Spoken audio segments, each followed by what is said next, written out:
In this video, we're going to change the oil on this 2002 Toyota Camry. Right here in the owner's manual, it says the 5W30 is the best choice for your vehicle if you want good fuel economy and it'll start good in cold weather. And if you use 10W30, it'll give you trouble starting in low temperatures and the engine may become difficult to start.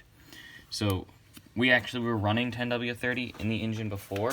This used to be a car in Louisiana, and now we're in some warmer climate, or it gets colder in the winters, and it was really having problems. The starter would grind, and there was a plastic planetary gear in the starter. We actually ripped through that entire gear. So 10W30 is not the right choice of oil where we are now. We need to use 5W30. This will help it start easier. With a 14mm wrench, I'm going to break the nut loose, and then I'll start taking it off the rest of the way by hand. Whenever you're taking this off, make sure you keep pressure to keep that bolt on. It's always the challenge to take the bolt away without getting any oil on your hands. It's the hardest thing to do. So right now I have the bolt all the way taken off, so I'm going to just take it away fast. Now that was good. I only got a little bit on 2 fingers. Now we're just going to let all the oil drain out of the pan. You can see how I have just a little bit of oil on my hands. Sometimes your hand will just get drenched in oil. It's always tricky just to pull it away and not get any on your hands. The oil filter is right up here by the oil pan, so let's go ahead and remove that. Now we're going to use this oil filter gripper that we have. This just goes right onto the oil filter there, and as you tighten, it gets tighter on the oil filter. This thing works every time to get the oil filter off. So now that I got it started, let's break it loose. There we go.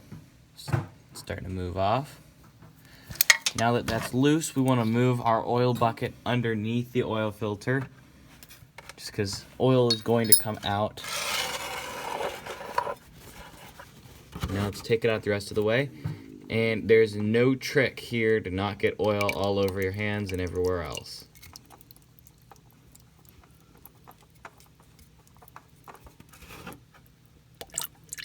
It's a good idea to just take your crush washer.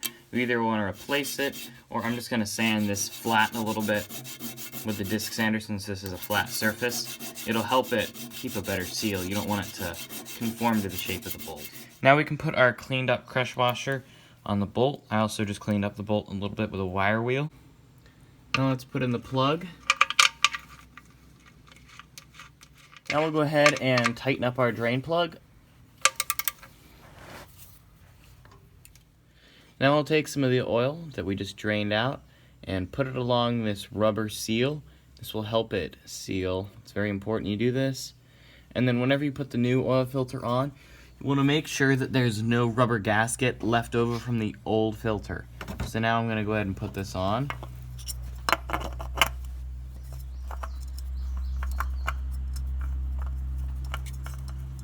What some people will do is tighten the oil filter until they can feel it get tight, and then they will take it another quarter turn.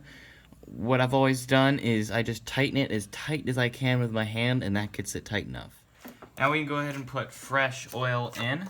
We'll take off this cap, and we'll put the funnel in place. The funnel won't go all the way in because there's a little cover over the overhead cam that keeps oil from spraying out whenever you take the cap off if the engine was still running. We took 1 quart out of this 5-quart bottle, which is right here, so now we have 4 quarts in here. We know the engine takes 4 quarts, so we're just going to pour all this in. We're not going to pour all of this in at one time. We're going to pour about 3.5 quarts in, start the engine, we'll take it off the jacks, and then we'll check it with the dipstick and then put the rest in.